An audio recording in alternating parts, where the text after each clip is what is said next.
Capítulo 6 Holocausto.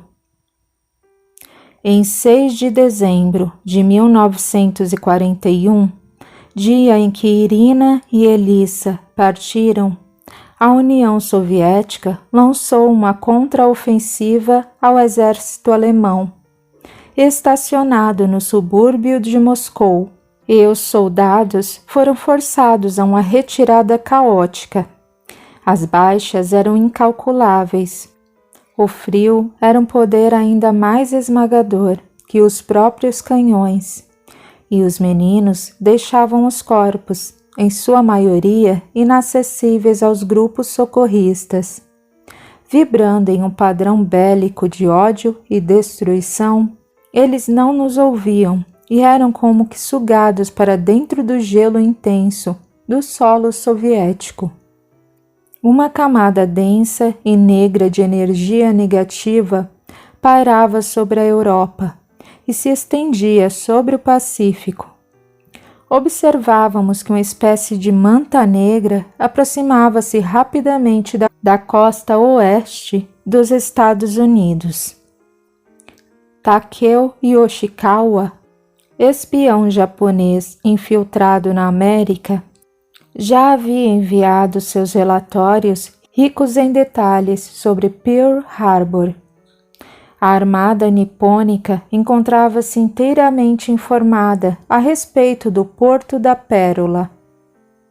O domingo de 7 de dezembro de 1941 foi uma típica manhã ensolarada no Havaí. O céu era azul, sem nuvens. As ruas eram desertas e silenciosas. O Oahu ainda dormia, talvez se recuperando da noite de sábado, agitada.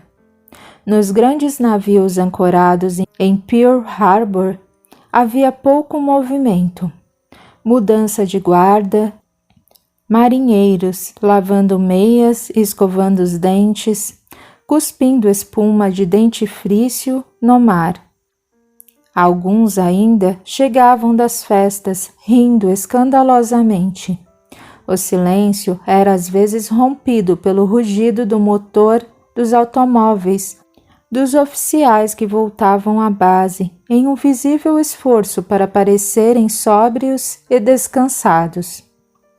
Podiam-se ver, quase imóveis, parecendo apenas dançar no ritmo do mar, os escouraçados Arizona, Nevada, Tennessee, Maryland, Oklahoma, West Virginia, Califórnia e Pensilvânia, em companhia dos cruzadores Raleigh, Honolulu, Helena e St. Louis, os destroyers Downes e Cassin, e ainda um petroleiro chamado Neosho, o navio-oficina Vestal e outros.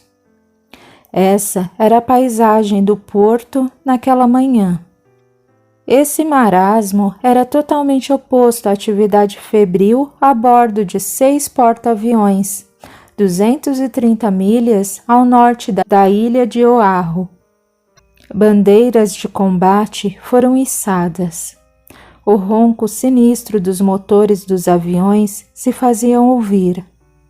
Dezenas de pilotos e operadores de rádio e de metralhadoras se dirigiam às suas máquinas. Uma luz verde se acendeu. Foi dada a partida.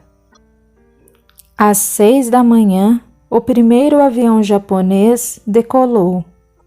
Às 6h15, 183 outros aviões de combate já estavam no ar, indo para o sul, rumo a Pearl Harbor.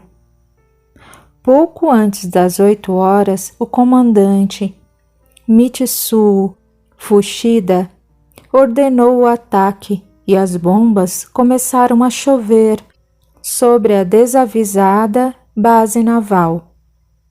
Pearl Harbor e a região estavam em chamas. Os navios foram virados, arrasados e incendiados.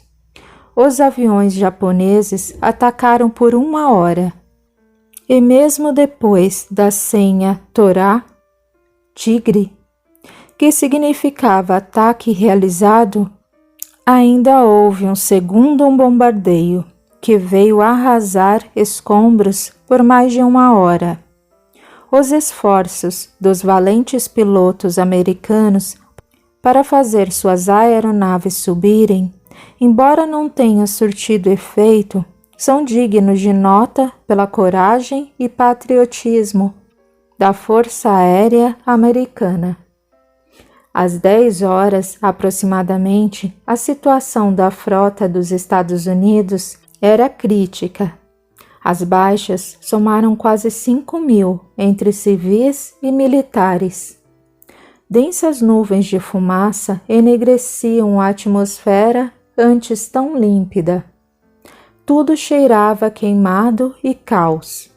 Os hospitais superlotados, profissionais de saúde desorientados, pessoas no mais completo desespero. Pearl Harbor foi pega de surpresa.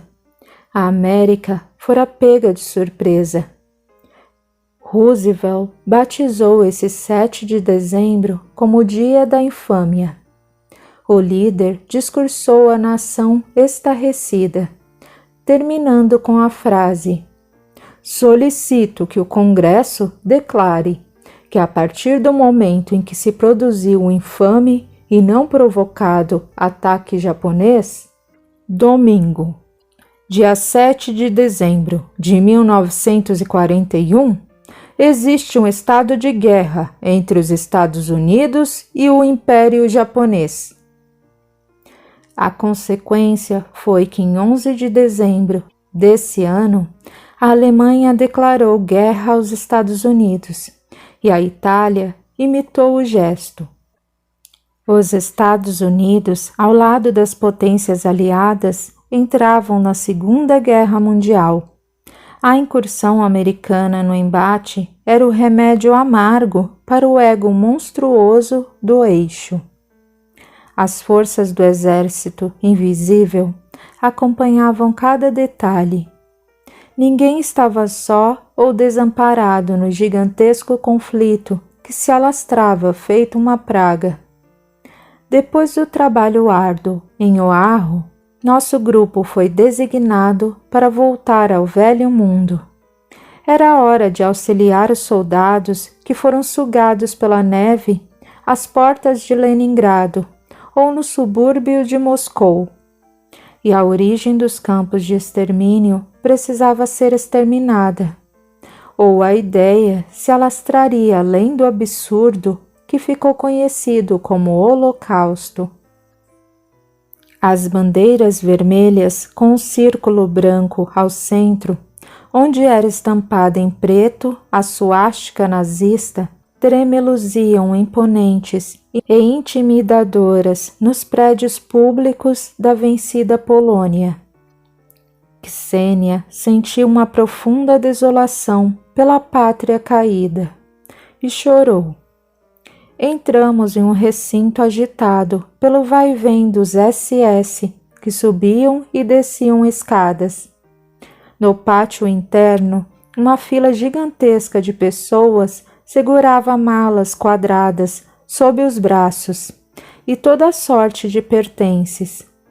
Homens, mulheres e crianças de todas as faixas etárias se aglomeravam. Pareciam completamente perdidos em um pânico crescente. Uma coisa, porém, era idêntica em todos eles. Desde o mais velho ao bebê de colo, cada um ostentava uma estrela amarela à guisa de distintivo. Era de uso obrigatório na Alemanha nazista e em seus domínios, um sinal distintivo de sua origem judaica. "Homens à esquerda, mulheres à direita!" gritava um oficial alemão, separando famílias e causando lágrimas e gritos de protestos, calados violentamente por agressões físicas. "Não se preocupem, vocês irão para uma cidade só de vocês. Estão indo para a terra prometida, disse sarcástico, entre pauladas e pontapés. Os judeus foram colocados em condições subhumanas dentro de caminhões, literalmente empilhados na carroceria. Apesar do frio intenso, o aglomerado humano fazia a temperatura alcançar um nível incomodamente alto, e o suor porejava de todos. Bebês de colo, sedentos, lambiam o rosto das mães, tentando aplacar a sede com o suor que escorria na face das mulheres amedrontadas. Aproximamo-nos de um homem com um corte profundo no supercílio, que sangrava sem parar. A fome, a sede e a sangria o fariam desfalecer em breve. Cosme tocou seu ferimento e a hemorragia estancou. Em seguida, tocou sua fronte e lhe transmitiu energias benéficas, e ele se tranquilizou, pensando no grande elo. Tratava-se de Elijah Cohen, um judeu polonês de mais ou menos 50 anos. De classe média alta, possuía fábricas de tecidos e um banco que emprestava dinheiro a juros. Tudo havia sido confiscado. A esposa e a filha haviam sido colocadas em um caminhão diferente. Combinaram se encontrar depois na estação ferroviária. Algum dinheiro e joias estavam escondidos em suas roupas e bagagem. Esperava começar de novo nessa tal cidade para a qual os alemães o estavam enviando. O caminhão começou a andar e a solavancar pela estrada. Cada judeu empilhado agarrava seus pertences, todos aliviados por não terem sido revistados antes de embarcar. Muitos elos do exército planetário seguiram nos caminhões rumo ao trem, que levaria aqueles irmãos a um dos campos de extermínio que mancharam o solo polonês. Recomendei a Eva que seguisse com Elijah e o amparasse na chegada ao campo, cuidando para que ele não embarcasse na onda de suicídios que assolava os terríveis locais. Ela se despediu e também embarcou no caminhão sinistro e superlotado. Os Cárpatos poloneses estavam cobertos de neve. Uma névoa baixava a visibilidade para quase zero, e o vento assobiava. A paisagem de montanhas cobertas de neve ainda encantava nossa equipe, e paramos para observar esse trecho tão belo da Europa Central. Pouquíssimo verde era visível, e a água no sopé era extremamente fria, com blocos de gelo flutuantes. A cadeia montanhosa, à medida que nos aproximávamos, parecia um labirinto cheio de passagens impenetráveis e misteriosas. A montanha que escolhemos dava a impressão de ter sido arranhada pela pata de um felino gigantesco, deixando sulcos cobertos de neve. Uma passagem se abriu diante de nossos olhos. Convidei meus amigos para uma prece sincera, rogando a Jesus a bênção para a difícil tarefa que ele nos legara. O efeito sublime da oração foi sentido por todos nós, e adentramos o local que não pertencia ao plano físico da Terra, embora muitos membros encarnados da SS transitassem por ali, deixando seus corpos em repouso no plano material. Adentramos a fenda da montanha e vislumbramos um mundo paralelo, totalmente monocromático, uma cidade em branco e branco. Tudo era feito de um material frio e pálido, o que provocou a exclamação do grupo: "Gelo?" "Sim, gelo", respondi. Nos trópicos, o que mais incomoda as pessoas é o calor abrasador. Por isso, o inferno mitológico foi criado como um fogaréu que nunca se apaga. Mas aqui, o carrasco é o frio. Como deveria ser este inferno, então? A cidade era toda cercada com postes no formato de presas de elefante, que davam a ela um aspecto assustador. As construções eram toscas, parecendo iglus, só que de um filme de terror. Os soldados de elite do Führer, com seus trajes negros, destacavam-se na paisagem descorada. De repente, como que caídos do céu, um grupo de soldados de várias nacionalidades surgiu dentro da cidade. Nina e Isa correram para mim e perguntaram se a chuva, entre aspas, de soldados, era o resultado do sumidouro na superfície. Isso mesmo, meninas. Aqueles soldados que vocês viram desaparecer no solo e tanto as comoveram, vieram diretamente para esta cidade e para outras como esta. As trevas também se organizam na guerra. No mesmo momento, sem nos perceber, passou um grupo de soldados vestidos de preto, com braçadeiras vermelhas ostentando a suástica no braço esquerdo, idênticos aos da tropa de elite de Hitler. Marchando disciplinadamente, eles apanharam os incautos rapazes e os conduziram para dentro da cidade como prisioneiros de guerra. Entristecidos, vimos mais uma vez que a vida na crosta, em todas as suas nuances, é um reflexo do outro lado. Entramos na cidade junto com eles, aproveitando a porta aberta.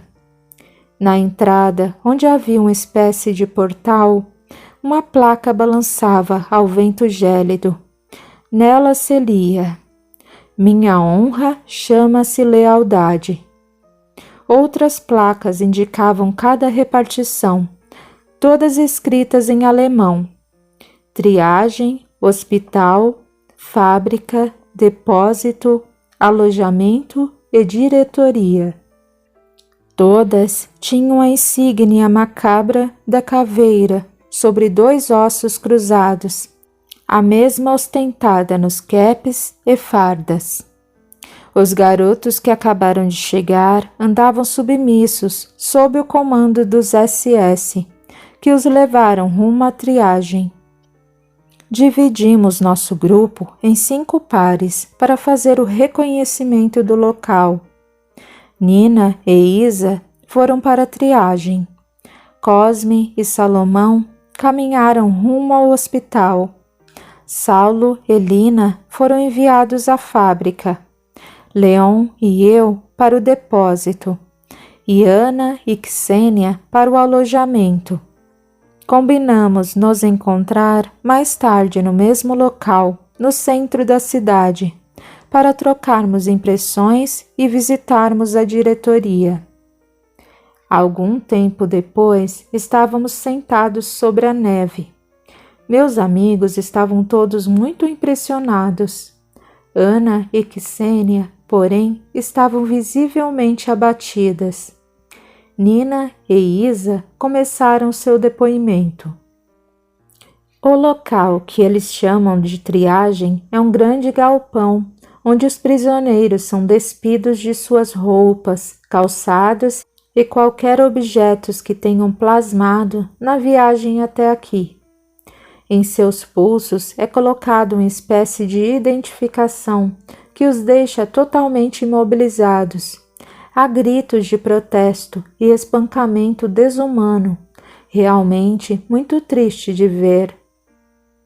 No hospital, contou Cosme, percebemos que muitos encarnados se encontram adormecidos em macas e os cidadãos daqui os manipulam em uma espécie de cirurgia perispiritual na qual ideias são plantadas em suas mentes.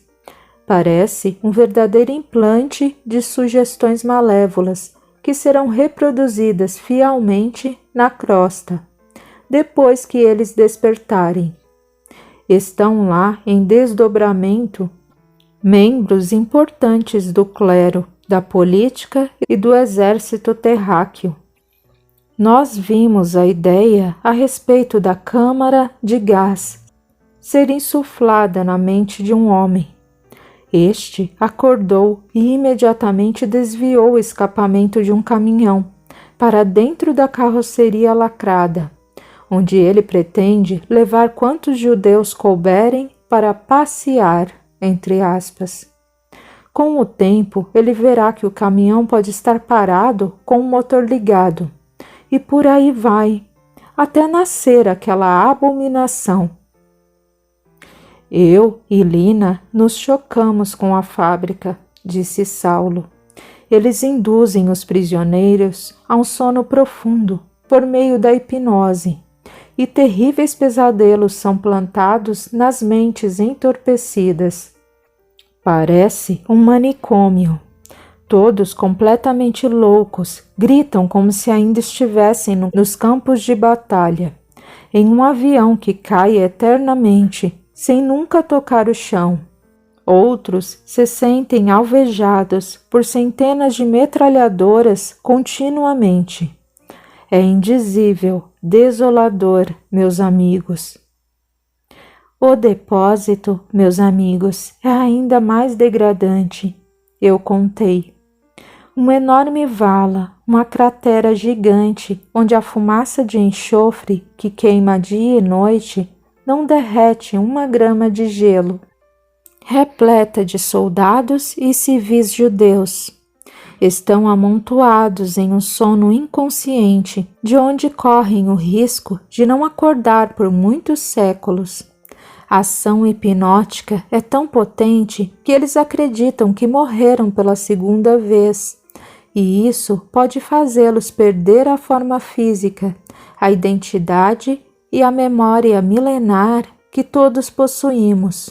O socorro é urgente. No alojamento, vi a cena mais triste de toda a guerra, disse Ana. Constatei que meu filho, meu pobre Alexiei, é personagem de muitas cenas deprimentes que presenciamos na Terra. Eu tentei fazer de Alyosha um homem de bem. Abraçando nossa mamusca, eu disse a ela que muito pior seria se Alyosha não tivesse contado com sua companhia, e reforcei que estávamos ali para ajudá-lo também. Era tempo de trabalhar a redenção dele e trazê-lo para nosso lado. Alyosha parece enraizado ao mal, ela lamentou. Não sei se poderemos tocar seu coração empedernido. O amor da mãe é igual em qualquer ponto do universo. Contamos com esse amor, aliado ao que Ksenia ainda nutre pelo antigo amante, para resgatar Alexiei do lodaçal em que se encontra. Em contrapartida, recebemos dele informações preciosas para nosso intento: invadir e desmantelar esta cidade de horrores. Seguimos juntos para a diretoria. Um homem vestido à moda hitlerista recebia subordinados em audiência instantânea. Todos que entravam na sala traziam uma denúncia, uma reivindicação ou reclamação. Aos primeiros ele ouvia e expedia pena de morte, entre aspas. Aos segundos apenas acenava com a destra, ordenando que saíssem de sua sala. Aos terceiros, só com um olhar impunha dores atrozes, que os faziam gritar e rolar ao chão em desespero medonho. O líder, vestido de negro, com um sombrio sobretudo, percebeu nossa presença e sentiu-se ligeiramente tonto. Gritou a plenos pulmões e um grupo de 4 SS apareceu. Um deles era Alexei. Ana sentiu o coração se acelerar. Verifiquem a segurança do local, ordenou. Sinto a presença de espiões do famigerado judeu maioral. Impossível, Führer pervers. Observação, em alemão, líder perverso. Nossos portões estão guardados, o sistema de vigilância é seguro. Algum judeu por aqui, então? Todos os judeus estão no depósito. Tranquilize-se, senhor. Pode ser um mal-estar passageiro. Batendo continência, os soldados saíram e o líder pôs-se a olhar, através de grandes monitores, o desenvolvimento dos campos de extermínio na terra. Pervers sorriu maliciosamente. Ana e Ksenia seguiram seu protegido. Sabiam que era preciso agir. Estava na hora de parar aquele local antes que o mal tomasse proporções ainda mais alarmantes. A ajuda de Alexei era imprescindível para o exército do Cordeiro e para ele próprio. Deixamos as duas a sós com ele e rumamos para o depósito para dar um alento àqueles pobres irmãos. Da borda da paradoxal cratera, fumegante e gelada, nós nos concentramos no alto, em busca de ajuda. Uma luz azul brilhante desceu sobre a vala e a inundou com brilho translúcido.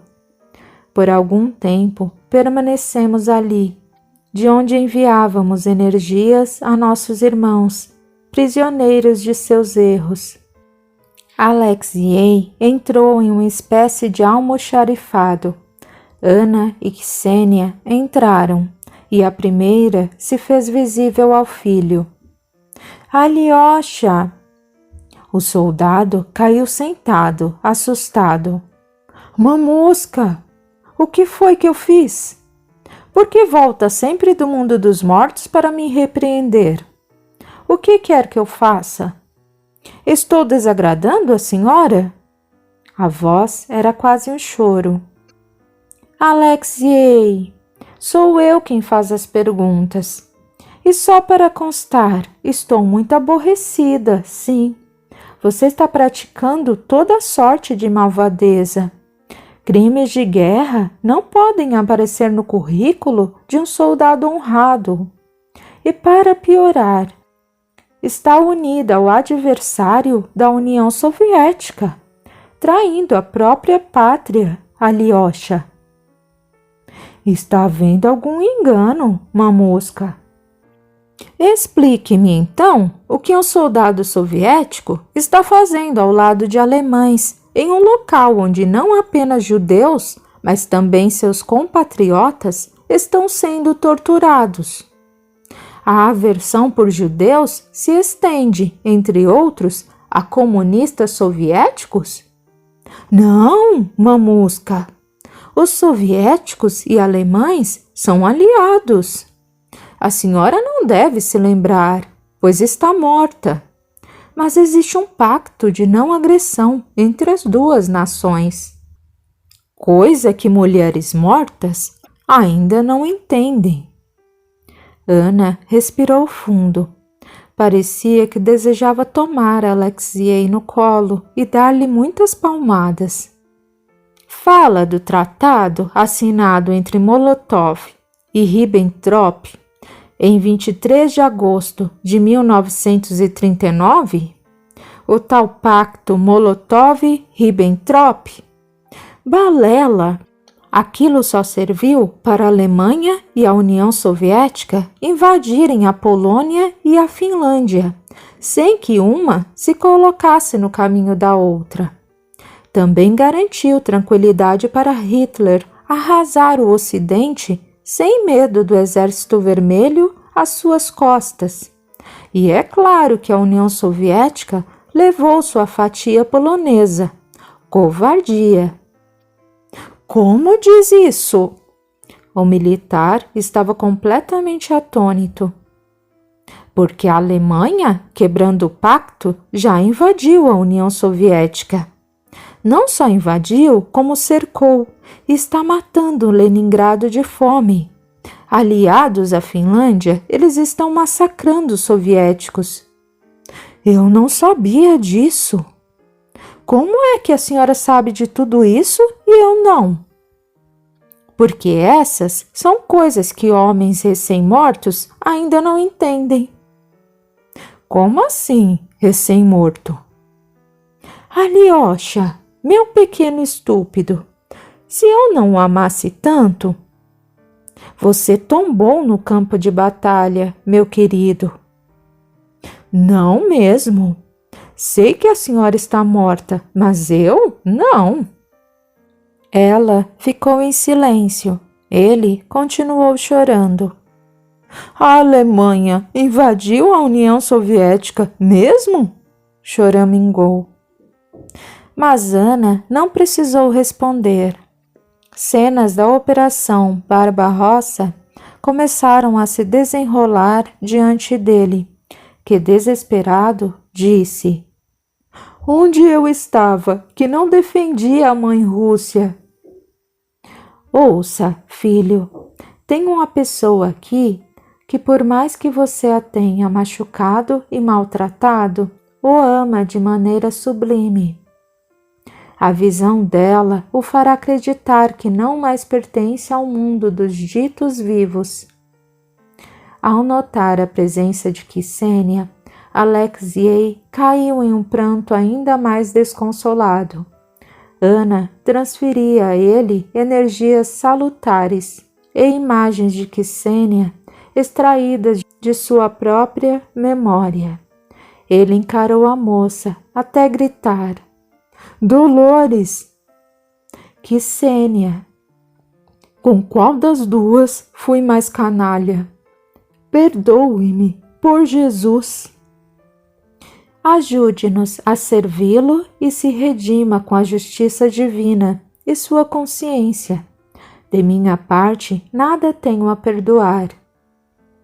Enxugando as lágrimas e procurando recompor-se, ele perguntou: O que posso fazer para ajudar? Comece por nos contar como funciona esta cidade e como podemos sair daqui levando os prisioneiros. Não leu a placa na entrada? A deslealdade é intolerável. A pena é de morte. Não se pode matar um espírito, filho do Altíssimo. Apenas atrasa-se seu despertar supremo.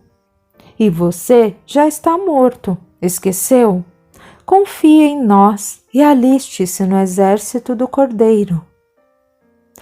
Pelo pouco que entendo de estratégia de guerra, não é viável sair levando os prisioneiros, pois são inúmeros.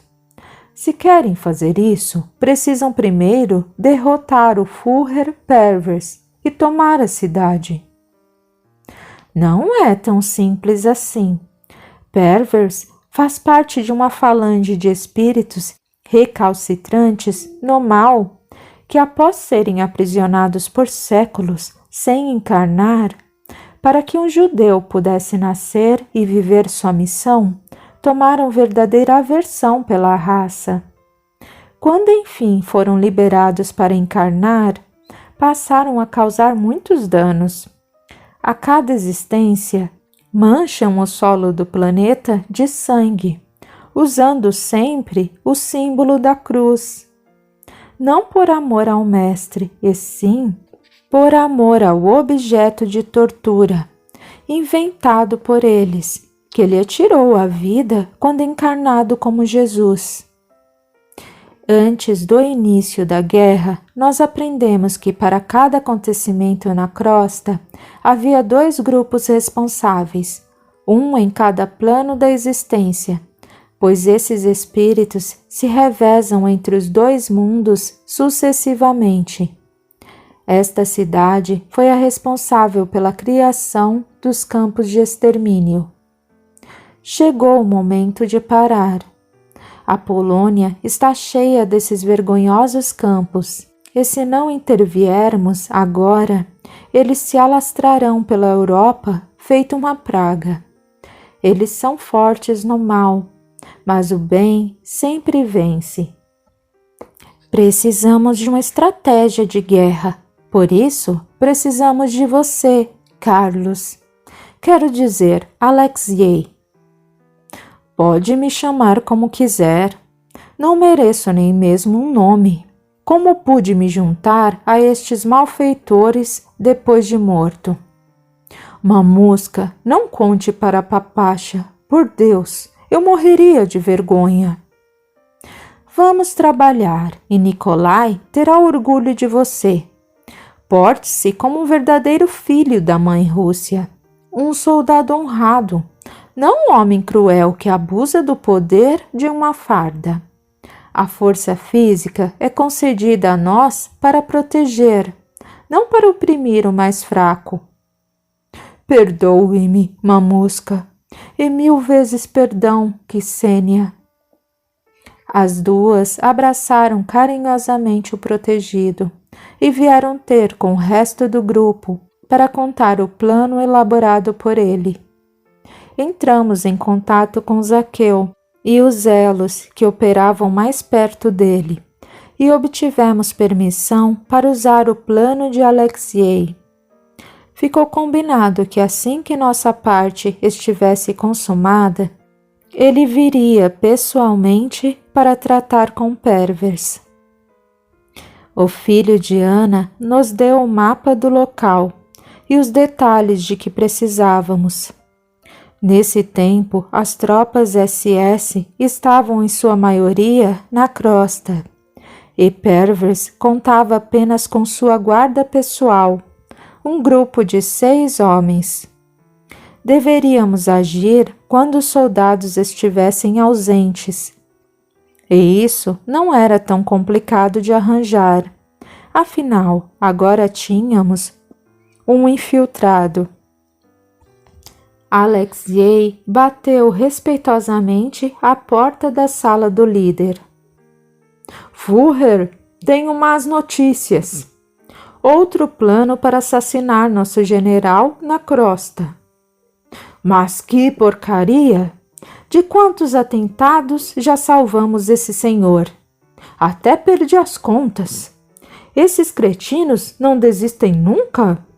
Não perceberam que nunca deixaremos nada acontecer a ele? Dessa vez, a situação é bem mais complexa. Além de militares, civis e máquinas de guerra, até animais adestrados serão usados. É um plano nascido na mente da América, que será executado pela inteligência britânica. Parece que os inimigos estão em 2 guerras paralelas, uma contra o eixo e outra contra o nosso homem. Todas as cidades de nosso domínio estão mandando reforços. Pois enviarei também meus homens. Quero parecer diligente com ele, pois amanhã estaremos em posições trocadas, e eu quero ser o Kaiser do Terceiro Reich. Será uma disputa acirrada, Führer. As outras colônias estão enviando muitos soldados. Pois envie todos, menos minha guarda pessoal. Quero ver quem ele escolherá para governar seu reino quando estagiar por aqui. Claro que será o senhor, que o tem agradado tanto com os campos de campos de trabalho. O líder o corrigiu, gritando. Sim, me desculpe, Führer, campos de trabalho. Ele sorriu desdenhoso, sem mostrar os dentes, e perguntou: quando será o novo atentado? Hoje, quando ele estiver discursando em Berlim. Mande os homens que estiverem disponíveis. Sim, Führer Pervers. Bateu os calcanhares e fez uma continência antes de sair. levando a ordem que deixaria a cidade do mal desguarnecida. Na hora exata em que o último SS deixava os limites da cidade, um campo magnético foi criado em torno dela para impedir que entrassem novamente. Perguntamos a respeito da guarda pessoal do Führer e dos profissionais que operavam nos diversos departamentos. Alexei nos elucidou. Os operários da triagem, hospital, fábrica e depósito são, na verdade, judeus prisioneiros que fazem o trabalho sujo, sendo coagidos e ameaçados. O segredo desta cidade é que ela não gasta com mão de obra. Segundo o Führer, ela deve funcionar por si só. Os próprios prisioneiros fazem o trabalho a troco de não serem sumariamente executados. Além disso, foi imposta a eles a crença de que sair daqui é impossível. Eu mesmo acreditava nisso antes de encontrar vocês. Então, só precisamos fazer com que eles saibam o que eu sei agora, que já deixamos o corpo e existe um local para onde podemos ir. Não é impossível sair desta cidade. Não precisarão massacrar seus compatriotas para serem poupados de algo terrível. Pois leve a boa nova a eles, Alyosha. Comunique todos os departamentos e peça ajuda dos médicos para colocar a guarda pessoal do Führer para dormir. Certo. E depois? Depois? Respondi. Depois temos uma vala cheia de mortos, entre aspas, para ressuscitar. Vamos levar aqueles irmãos para o hospital, que fará jus ao nome. Poderemos usar também a fábrica e os alojamentos para esse fim. O importante é que todos sejam socorridos e libertos do bracelete que os imobiliza e aliena. Então, enviaremos o chamado ao alto, pedindo novos cidadãos para esta cidade, que será transformada em colônia socorrista para aqueles que deixarem a terra nos campos criados a partir da ideia formulada aqui. Algum tempo depois, os SS estavam dormindo como bebês. O Führer havia sido encerrado em uma corrente magnética para que não atrapalhasse o árduo trabalho de retirar centenas de irmãos de dentro da infame vala. Todos vinham em estado de inconsciência profunda, e alguns apresentavam no corpo espiritual marcas análogas à decomposição do corpo físico. A única mensagem que conseguíamos captar em suas memórias milenares era a ordem de se sentirem mortos. Nenhuma pessoa, nenhum país, nenhuma dor ou alegria. A memória deles parecia um vácuo. Era como se nunca tivessem existido. A compaixão por aqueles irmãos fez-nos chorar. Com o trabalho árduo, porém prazeroso, no amor do Cristo, recolhemos cada espírito e os alojamos em uma espécie de incubadoras aquecidas, de onde música suave e extremamente baixa era perceptível apenas por ouvidos apurados ou pelo coração. Energias benéficas saturavam o artefato. Assim, de mãos dadas, fizemos uma oração e agradecimento pela oportunidade ímpar. Pai de amor e bondade imensos, acolha em seus braços amorosos esses filhos que perderam a vida física aceitando a vontade de Deus em seus corações. Envie seu amor infinito sobre seu povo, Pai Santo, a quem somos devedores da informação a respeito do Deus único. Que este seu povo, Senhor, possa encontrar a casa do Pai, onde será ungido, e possa ter suas taças transbordadas em seu amor maior. Nesse momento, milhões de holofotes pareciam ter sido acesos naquela cidade. A enorme cratera havia desaparecido. Em seu lugar, um belo lago ia sendo rodeado por jardins que substituíam o gelo. Zaqueu chegava acompanhado de uma legião de benfeitores. Nossos pensamentos uniram-se em oração ao nosso segundo grande elo.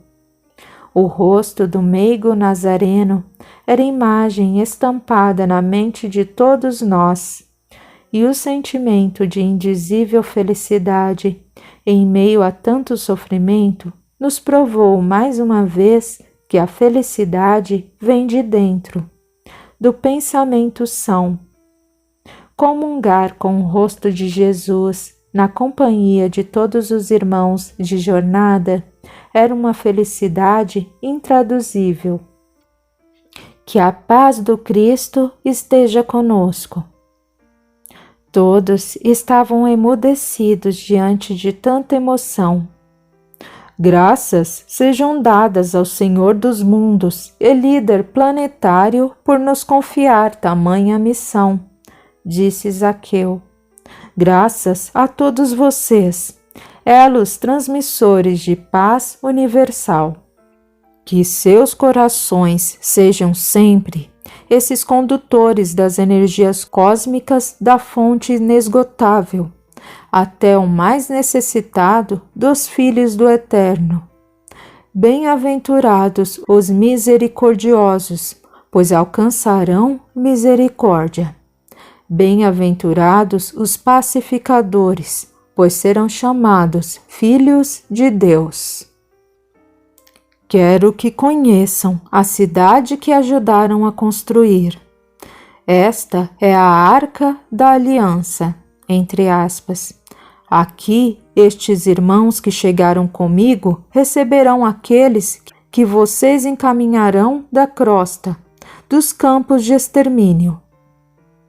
Pensei no Führer Pervers e Zaqueu pareceu ler meus pensamentos. Todos têm sua hora de serem felizes. Estaremos de braços abertos quando chegar a hora do Führer Pervers e seus associados. O que não podemos é impor a eles um caminho que deve ser descoberto por eles mesmos. Todos, um dia, estarão nos braços do Pai. Jesus não desiste de seus tutelados, porém é benigno e paciente. Nenhuma ovelha que o Pai lhe confiou há de se perder.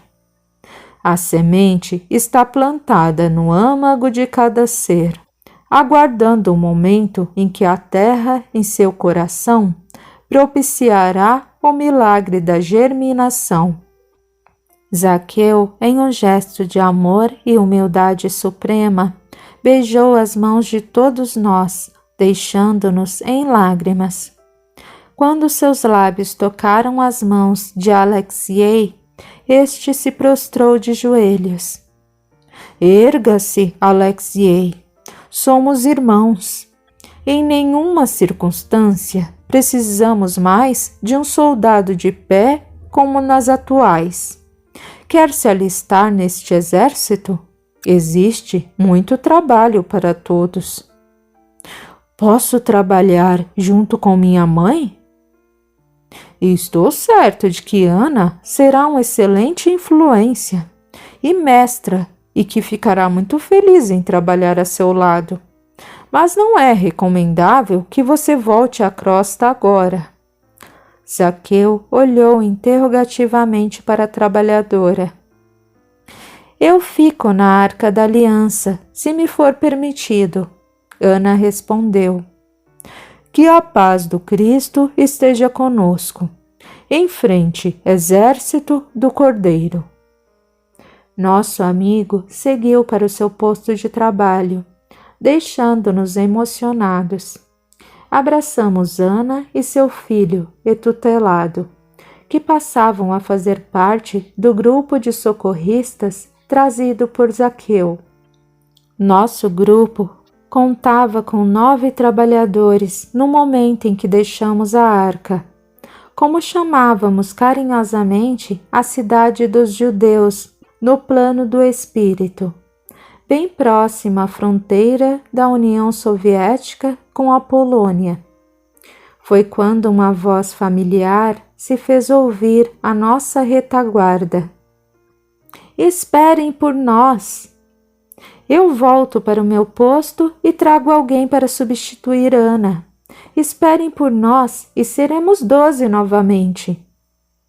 Eram Sara e Adam que se juntavam a nós. Sara contou-nos que o Dr. McFly havia se tornado um cidadão de Lubaia e adotara Aisha oficialmente como filha. A tribo estava se recuperando do bombardeio aéreo em uma rapidez vertiginosa e Mr. Free estaria sempre ao alcance de seu pedido de socorro. Trocamos abraços carinhosos e seguimos para a crosta em busca de Elijah Cohen e sua história de vida. Rogando o amparo do Mestre, fomos para a Polônia.